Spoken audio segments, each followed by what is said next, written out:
It is Friday, the 14th of June. Good afternoon and welcome to K24 Newscut for a comprehensive look at news making headlines across the country. My name is Michelle Ngele Oviambo. Evelyn Ongoi is the sign language interpreter. Here are the top stories this hour.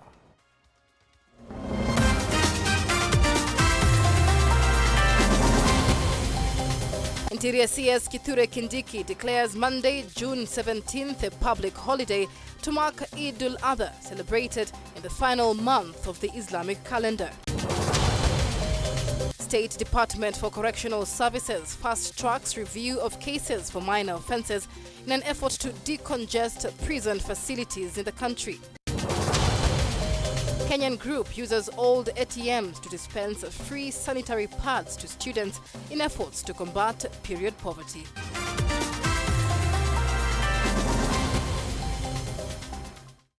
Good afternoon and welcome to the broadcast.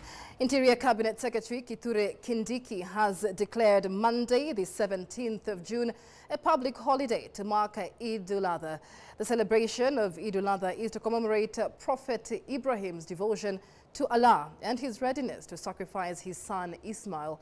Eid al-Adha is especially significant because it marks the end of the annual Hajj or pilgrimage to Mecca, celebrated in the final month of the Islamic calendar. We'll bring you more details of that in our subsequent bulletins, but let's move on to other news making headlines this afternoon.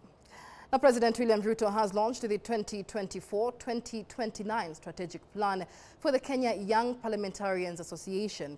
The strategic plan is aimed at reaffirming the dedication of policy advocacy and membership engagement. The president urged young leaders to embrace participatory leadership and enhance their legislation, representation and oversight roles.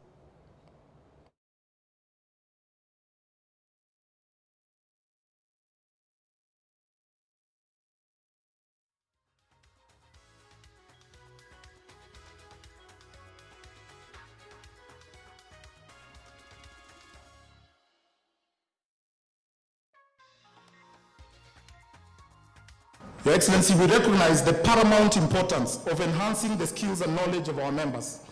This pillar is dedicated to developing dynamic interactive platforms, robust feedback mechanisms, thematic communication groups, and a comprehensive training program. We cannot be talking of young leaders without that visibility that young leaders deserve. It is obvious that many young members who are in this National Assembly and the Senate will tell you that we are normally intimidated a little bit by what we call ranking members. Please come together when it comes to legislation. In our time, we passed the 30% procurement rule for youth, women and persons with disability. We passed the National Employment Authority Act that created that institution. We passed amendments to the HELB Act. We legislated for young people. This country belongs to everybody. Don't be hoodwinked into any ethnic definitions and cocoons that can undermine our country. We cannot afford to be left behind again as a country or as a region. We must be on the table as we discuss regulations, legislation that is going to manage AI going into the future. Kiambu Governor Kimani Wamatangi has rolled out a new feeding program that ensures that every ECDE child in Kiambu County receives a bowl of nutritious uji every morning, eggs 3 times a week, and to cap it all, a packet of milk every Thursday. The feeding program is part of a revolution in early childhood education in Kiambu County.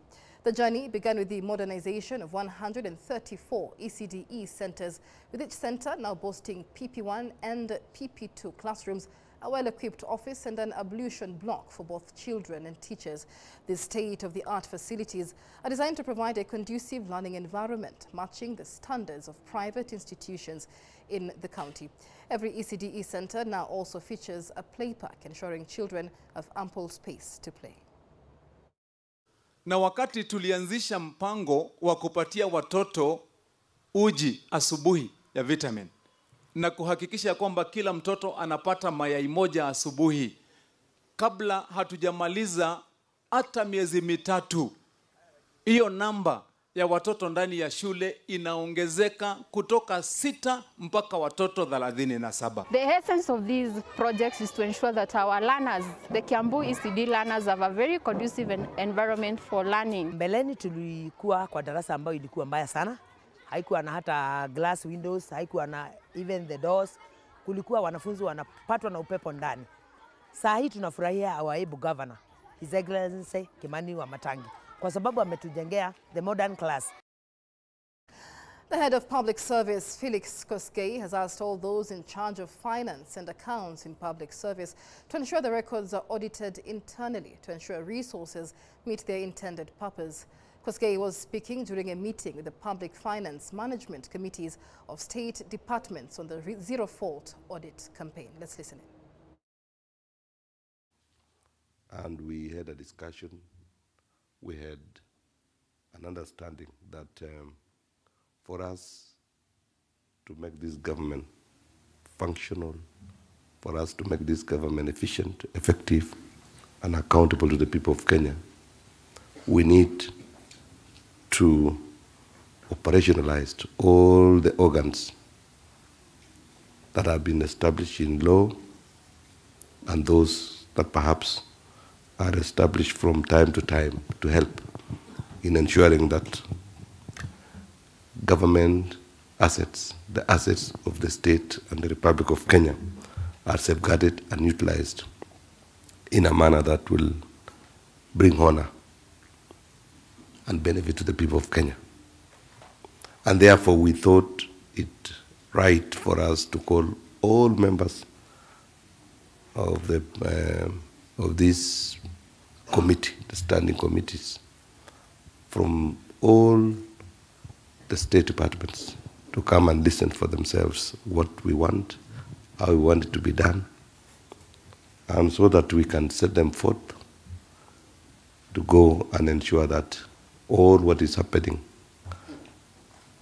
in their respective jurisdictions are done according to the law and according to the directives and aspirations of the people of Kenya, and more so in line with the thinking and the directives of His Excellency the President. We intentionally and consciously came up with a campaign that we call Zero Fault Audit. It was a campaign that every one of us here up to today, they are in denial. They say it is impossible. But to me, it is possible. It is possible because we are the ones that have been given the responsibility to run the affairs of our respective state departments. We are the ones who spend. The Azimio Moja One Kenya coalition is currently holding a press address with regard to the budget estimates in the 2024-2025 financial year, as well as the finance bill of 2024. Let's cross over live to the SKM Command Center here in Nairobi. And allocations do not promote economic growth, but betray Kenyans. This regime has concealed its true goals of maintaining an oppressive and equal system benefiting a select few elites under the illusion of progress. Kenya Kwanza's prioritization of selective shareholder financing or financial gain over the needs of Kenyan citizens is a shameful decision given the country's high living expenses, high poverty, and unemployment. Indeed, the regime's continued allocations to state departments and agencies that duplicate county functions exemplify a lack of concern for Kenyans' well-being. The budgetary process lacks transparency and accountability, indicating a government operating with impunity and disregard for consequences. Indeed, from the CSAs, PSAs to the chair of the House Budget Committee and the printed budget books, all have varying figures. Who or what should Kenyans believe? This is a continuation of KK's culture of duplicity and lies, to the point they have forgotten what lie they told Kenyans yesterday. The Kenya Kwanza regime's 2024-2025 budget, despite its lofty and imprecise titles, fails to address the people's concerns. Considering that this regime has spent massive taxpayer funds on hiring private jets and transporting obscenely large delegations overseas in the name of benchmarking, that they could not borrow or learn how these nation states have actually been reducing taxes to stimulate the economies and be able to create jobs. This is actually all of that benchmarking is short of puzzling. I was showing my colleagues the headline in one of the UK papers, which is basically the elections are next month in the UK. And both the Conservatives and Labour are overdoing each other and showing which of the two formations will reduce taxes. And it is the opposite in our country. This disregard for democratic norms and the rule of law, ostentatiously to please their Washington masters, is exemplified by the absence of genuine public consultation and supervision. And by Washington masters, of course, you also know that is where the Bretton Woods are actually based, lest you think we are attacking any other regime. We are not. It is a contention that despite the budget estimate 2024-2025 hyperbole, flowery language, and complicated figures, it simply does not stimulate economic activity.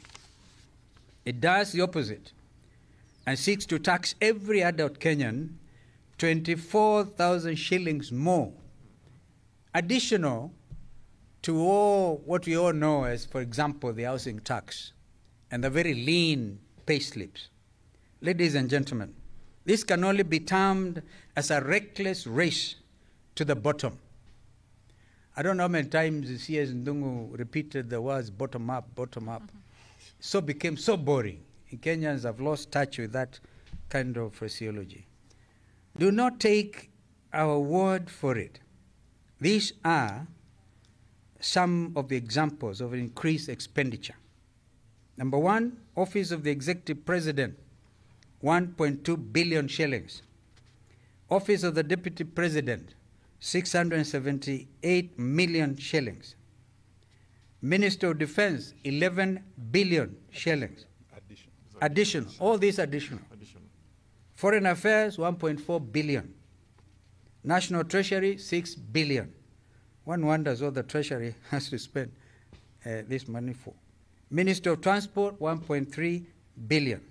Minister of Cooperatives, 2 billion. This is a 23.6 billion increase in recurrent expenditure. This is a budgeted corruption in the name of tea, mandazi, and flowers. This is not development, but sheer eating. It's their turn to eat, so they believe. Further, we highlight the following misplaced allocations. Number one, the National Treasury has 26 billion more in the name of development. Two, the State Department for Devolution has an increase of 2.6 billion in development expenditure. If this regime believes in the success of devolution, then these funds should form part of the equitable share to the county governments. Number three, the State Department of Housing has been allocated an additional 72 billion shillings. This is higher than that of 10 counties combined. What is the line item 1071 106600, or is it the sign of the beast, some wonder? Strategic response, this is what it is. That particular line item is entitled Strategic Response to Public Initiatives. Strategic response to public initiatives.